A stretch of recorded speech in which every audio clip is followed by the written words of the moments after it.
대통령 직속 국가인공지능전략위원회가 어제 공식 출범했습니다. 이재명 대통령은 AI가 국가 생존 전략이라고 강조하면서 미래 경쟁력을 위한 총력 대응을 당부했습니다. 전략위엔 국방안보분과도 마련돼 국방부 역시 이에 발맞춰 정책 추진에 동참하는 가운데 안규백 국방부 장관도 어제 열린 한일 국방장관 회담 자리에서 AI를 비롯한 첨단 기술의 중요성을 재차 강조했습니다. 제14회 서울안보대화 개회식이 오늘 열렸습니다. 안규백 장관은 개회사를 통해 강력한 억제력과 빈틈없는 대비태세를 바탕으로 군사적 긴장 완화와 신뢰 구축을 병행하는 투트랙 접근을 일관되게 추진해 나갈 것이라고 밝혔습니다.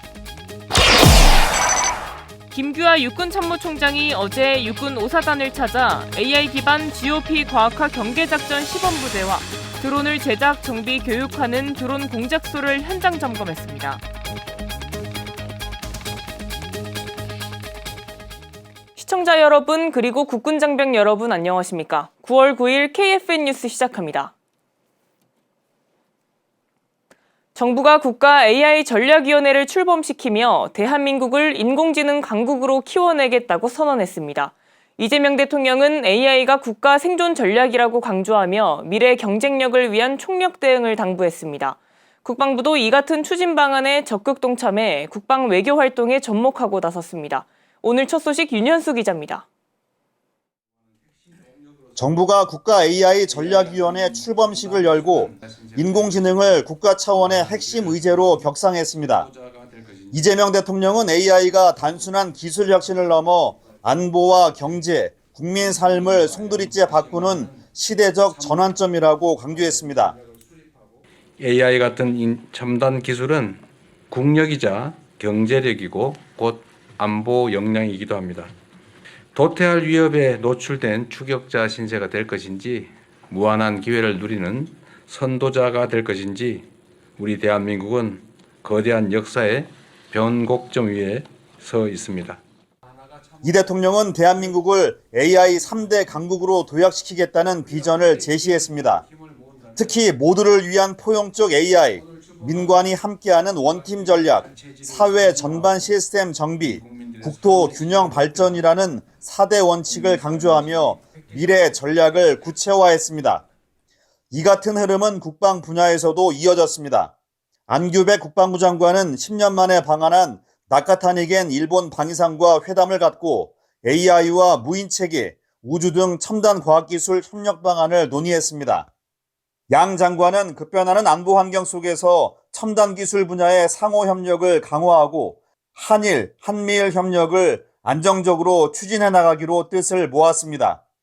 특히 이번 회담에서 첨단 과학기술 협력이 결과물로 포함된 것은 처음으로 국방 분야에 접목 가능한 민간기술 분야에서 협력 가능성을 모색하게 됩니다. 정부는 대통령이 제시한 AI 강국 전략과 국방부의 한일 협력을 발판으로 경제와 안보, 기술이 유기적으로 맞물린 국가 전략을 본격적으로 추진할 계획입니다. KFN 뉴스 윤현수입니다. 제14회 서울안보대화 개회식이 오늘 소공동 롯데호텔에서 열렸습니다. 안규백 장관은 북핵 위협이 고도화되고 있다며 국제사회와 협력해 극복하겠다는 평화 의지를 강조했습니다. 보도에 송민아 기자입니다. 8일부터 사흘 동안 진행되는 이번 서울안보대화는 지정학적 도전의 극복을 주제로 협력을 통한 평화구축 방안을 마련하는 데 초점을 맞췄습니다. 대화를 주재한 안규백 국방부 장관은 북핵 위협의 고도화가 한반도 안정은 물론 글로벌 비박산 움직임에도 중대한 도전이라고 운을 뗐습니다. 그러면서 군사적 긴장 완화와 신뢰 구축이라는 투트랙 전략을 강조했습니다.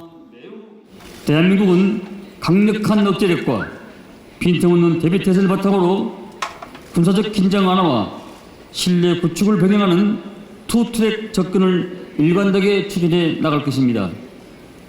전략적 억제, 방어, 대응 능력, 한치의 빈틈도 없이 강화해 나갈 것입니다.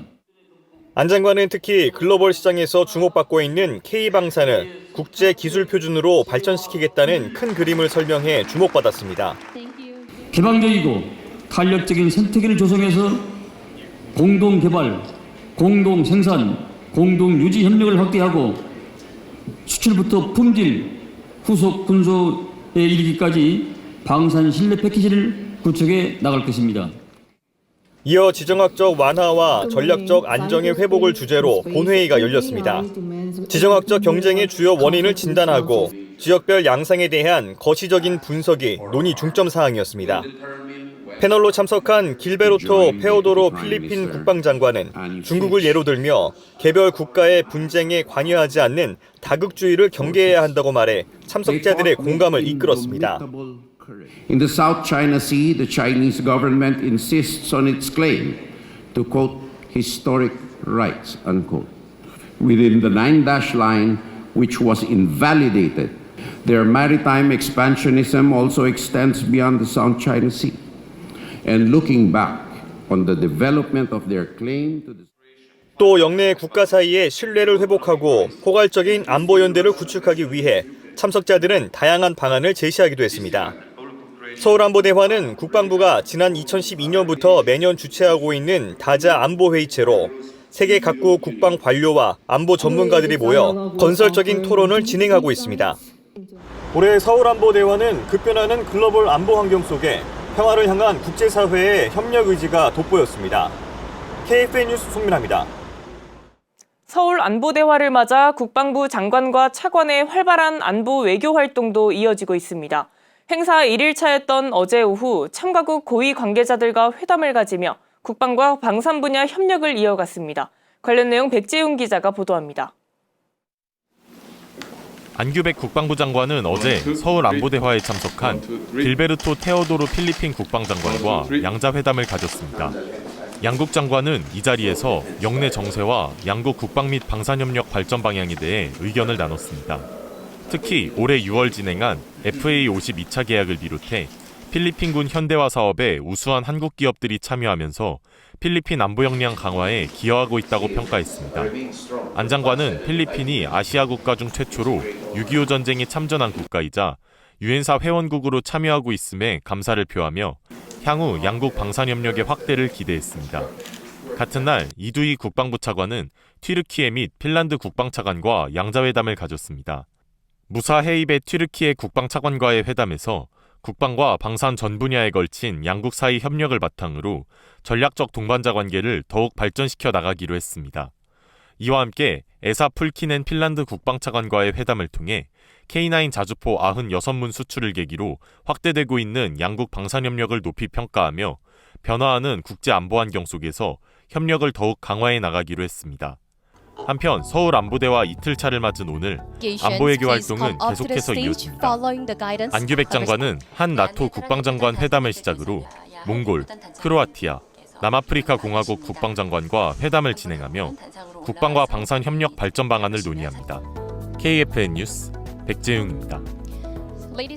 서울 안보대화 첫날엔 유엔군 사령부 창설 75주년을 기념하는 행사도 개최됐습니다.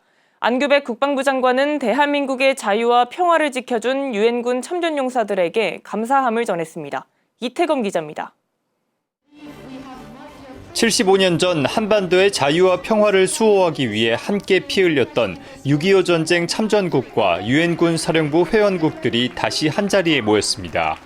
75년간의 노력에 경의를 표하고 한반도 평화를 위한 의지를 공유하기 위한 행사가 어제 저녁 안규백 국방부 장관 주관으로 열렸습니다. 1950년 7월 7일 유엔 안보리 결의에 의해 창설된 유엔 사령부는 전쟁의 포화 속에서 유엔군을 지휘하며 대한민국의 자유와 평화를 지켜냈습니다. 대한민국은 한화의 유엔 깃발 아래 싸운 유엔군 참전용사들의 숭고한 희생과 헌신을 결코 잊지 않을 것이며 앞으로도 영원히 가슴속에 기억할 것입니다. 이번 행사에는 필리핀과 남아공 국방부 장관을 비롯한 22개국 장차관 및 대표들이 참석했습니다. 안 장관의 환영사에 이어 길베르토 테오도로 필리핀 국방부 장관의 축사가 이뤄졌고 스테파니 백 캐나다 국방부 차관의 기조연설과 제이비어 브런슨 유엔군 사령관의 답사도 진행됐습니다. 행사에는 6.25 전쟁 당시 참전했던 콜롬비아, 독일, 프랑스 국적의 참전용사 후손들도 참석해 의미를 더했습니다. 국방부는 이번 행사를 계기로 한반도 평화를 향한 협력과 연대의 중요성을 확인하는 한편 국제사회와의 긴밀한 협력을 이어나갈 예정입니다. KFN 뉴스 이태검입니다. 김규화 육군참모총장이 어제 육군 5사단을 찾아 첨단 전력을 확인하고 장병들과 소통했습니다. 취임 후 처음으로 최전선 창급 부대를 방문한 김규화 총장은 부대의 군 AI 기반 과학화 경계작전 체계 시범 적용 현장을 직접 둘러봤습니다. 이어 국방부의 50만 드론 전사 양성에 맞춰 드론 공작소를 찾아 운용자 교육 체계를 확인하고 정책 마련을 위한 다양한 의견을 들었습니다. 간담회에선 최전방 경계작전을 수행 중인 장병들을 격려하고 각종 애로사항도 확인했습니다. 김 총장은 이 자리에서 창끝 부대의 여건 개선을 강군 도약의 필수 과제로 제시하며 이를 통해 매력 있는 육군으로 만들어가겠다고 강조했습니다. 육군 54단이 지난 6일 제17회 화룡장 전투 전승 기념 행사를 가졌습니다. 화룡장 전투는 1950년 7월 17일부터 21일까지 상주 화서면 화룡장에서 진행된 전투로 국군 17연대가 북한군 15사단을 격파한 국군 단독의 최대 승리입니다. 이번 행사는 부대와 상주시가 공동으로 주관해 전투 75주년을 맞아 국민들이 화룡장 전투를 상기하고 참전용사들의 호국정신을 기리기 위해 마련됐습니다. 특히 화룡장 전투에 직접 참여한 17연대 전우회와 6.25 참전용사, 보훈단체와 유관기관 관계자 등이 참여했으며 호국영령 참배와 전승기념관 관람 등이 이어졌습니다. 이와 함께 상주 북천시민공원에선 군 장비 전시와 체험 부스, 민군 통합 문화 공연을 비롯해 민간군이 함께하는 문화 행사도 개최돼 군과 지역사회가 호국정신을 함께 공유했습니다. 이스라엘 하마스 소식으로 이어갑니다. 트럼프 미국 대통령이 어제 하마스를 향해 인질 석방과 휴전 조건 수락을 촉구하는 최후 통첩을 날리자 이스라엘의 가자지구 공격이 더욱 거세졌습니다. 테러 타워로 규정한 가자시티 고층 건물에 폭격이 잇따른 겁니다. 관련 내용 김효진 기자가 전합니다. 공중에서 떨어진 폭탄이 엄청난 굉음과 함께 고층 건물을 타격합니다. 거대한 먼지 기둥과 함께 순식간에 형체 없이 무너져 내리는 이곳은 이스라엘군이 본격적인 지상전 돌입에 앞서 공습을 진행한 가자지구 북부의 인구 밀집 지역 가자시티입니다. 이스라엘군은 카츠 이스라엘 국방장관이 현지 시간으로 4일 거대한 허리케인이 가자시티 하늘을 강타하고 테러 건물의 지붕이 흔들릴 것이라 SNS에 업로드한 다음 날인 5일부터 가자시티의 고층 건물만 골라 폭격을 가하는 중입니다.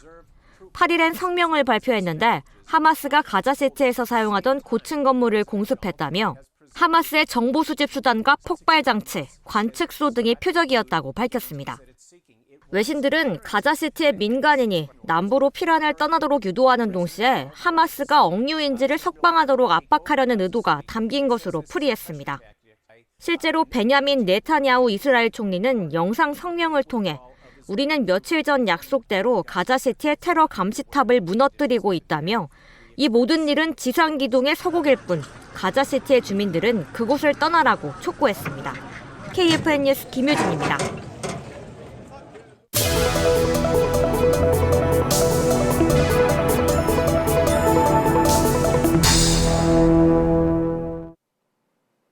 전투기나 헬리콥터와 같은 항공 장비들은 이착륙 장치를 갖고 있습니다. 헬리콥터 같은 경우는 바퀴 타입도 있지만 바 형태의 스키 타입의 착륙 장치도 있습니다. 단순한 착륙을 위한 장치로 보이지만 조종사의 안전을 위한 다양한 장치들이 있는데요. 오늘 방산톡톡 시간엔 국산 헬리콥터의 착륙 장치를 개발한 업체를 통해 다양한 이야기를 들어봅니다. 쏠 때 그 충격을 흡수해주는 주대 복사기를 제작하다 보니까 그러면 랜딩 기어가 맞겠다. 유사합니다. 공기하고 유압력을 사용해서 충격을 흡수한 장치입니다.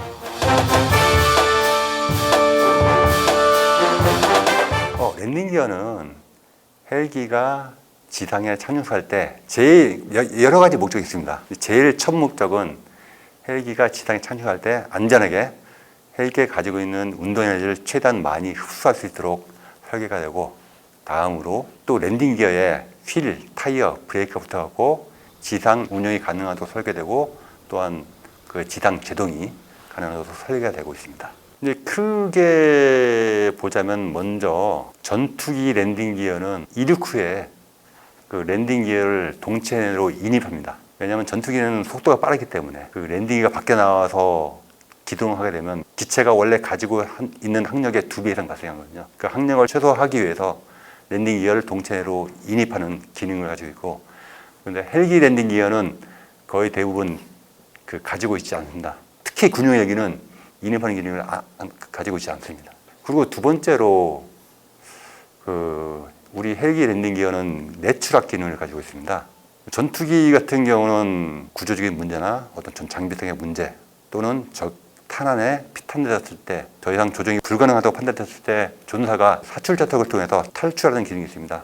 헬기에서는 바로 위에서 로터가 돌기 때문에 그런 기능이 거의 가지고 있지 않습니다. 추락 시에도 가능한 한 조종사를 살리려고 노력합니다. 그래서 랜딩 기어에 내추락 기능이 있어가지고 추락해도 최대한 에너지를 많이 흡수하고 그 흡수한 이후에 랜딩 기어가 부러져 날아가거나 아니면 접게돼서 혹시나 랜딩 기어가 기체 내로 투입돼서 조종사나 승무원에 부상을 입히지 않을 수 있도록 최대한 배려를 하고 있습니다. 다음으로 또 한 가지 기능이라고 할 수 있는 게 그 헬기의 그 지상 공진을 방지하는 역할을 하고 있습니다.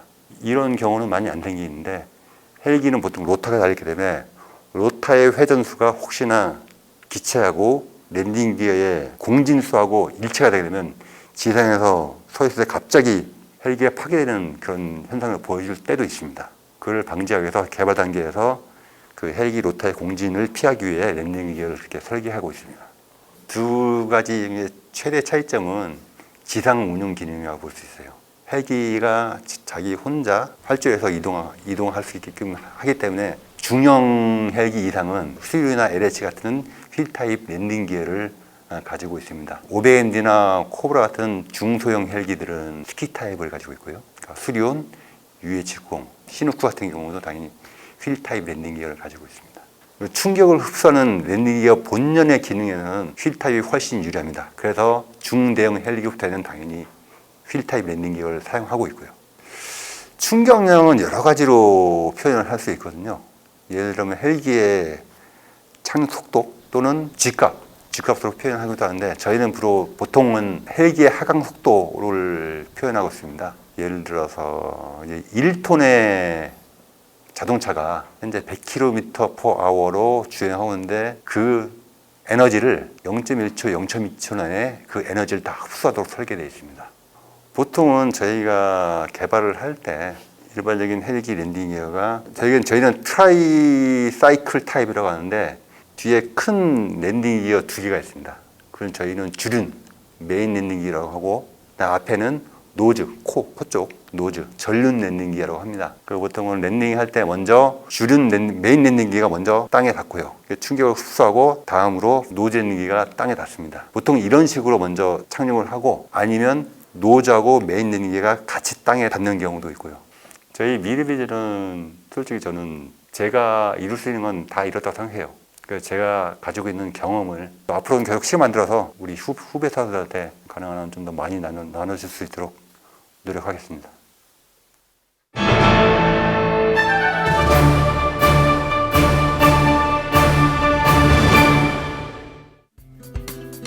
우리가 알아야 할 군사 365 먼저 9월 6일로 가보겠습니다. 1950년 9월 6일 부산에서 국군 내 첫 여군 조직인 여자의용군 교육대가 발족됩니다. 주요 경과를 보겠습니다. 1948년 8월 26일 국군 최초의 간호장교이자 여성 군인이 임관합니다. 1949년 2월 15일 육군항공사령부 예하 여자항공교육대가 창설되는데요. 1950년 9월 6일 여자의용군 교육대가 발족됩니다. 1997년 공군을 시작으로 각군 사관학교에도 여생도가 입학합니다. 현재 정부는 9월 6일을 여군 창설일로 지정해 매년 공식 기념 행사를 진행하는데요. 여군들의 사회적 역할 증대와 국방 환경 변화에 따라 매년 비중과 역할이 확대되고 있습니다. 이어서 9월 9일로 가보겠습니다. 1948년 9월 9일 북한이 조선민주주의 인민공화국이라는 국호로 북한 정권을 수립하고 구구절을 지정하고 기념합니다. 주요 경과를 보겠습니다. 1948년 2월 8일 북한군이 창설됩니다. 1948년 8월 25일 북한이 최고인민회의 대의원 선거를 실시하는데요.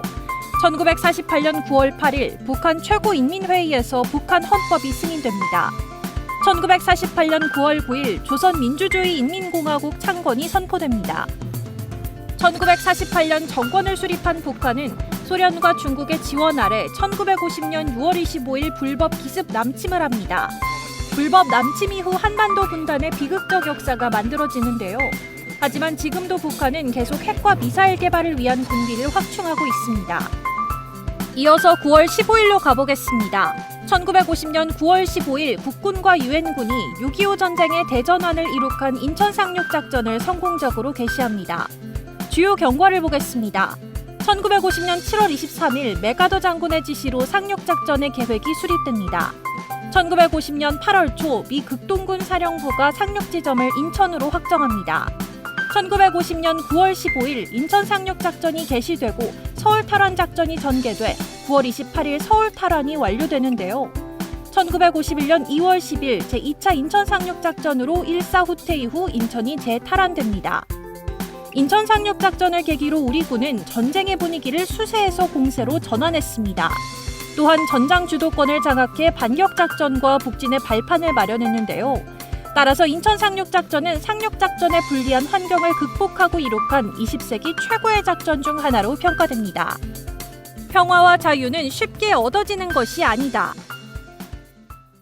이어서 오늘의 국방단신 전해드립니다. 권오을 국가보훈부 장관이 8일 전주보훈요양원에서 이석규 애국지사의 100번째 생신을 축하하는 상수연에 참석했습니다. 이 지사는 생존 애국지사 5명 중 1명으로 호남 지역의 유일한 생존 애국지사입니다. 권 장관은 이재명 대통령의 축전과 꽃다발을 전달하며 상수를 축하하고 국가를 위한 헌신에 감사의 마음을 전했습니다. 석종건 방위사업청장이 8일 주한 캐나다 대사관에서 스테파니 백 캐나다 국방차관을 만나 주요 방산협력 의제를 논의했습니다. 석 청장은 이날 캐나다 잠수함 사업 쇼트리스트에 대한민국이 선정된 것에 감사의 마음을 전하며 양국이 이를 계기로 전략적 파트너십을 공고히 하고 산업협력이 한 단계 더 도약하기를 바란다고 밝혔습니다. 육군 55사단 군사경찰대가 8일 군인 사칭 사기 피해 예방을 위한 군관경 합동 예방훈련을 진행했습니다. 부대는 군 간부를 사칭해 발생한 범죄 사례를 분석해 지역경찰과 관공서, 상인회 등과 예방 홍보 활동을 꾸준히 진행하고 있습니다. 지난 7월부터는 버스 정류장과 SNS 등으로 홍보 이미지를 송출하고 있으며 국방 헬프콜을 통한 실시간 확인 절차도 안내하고 있습니다.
(9월 9일) 기상정보입니다.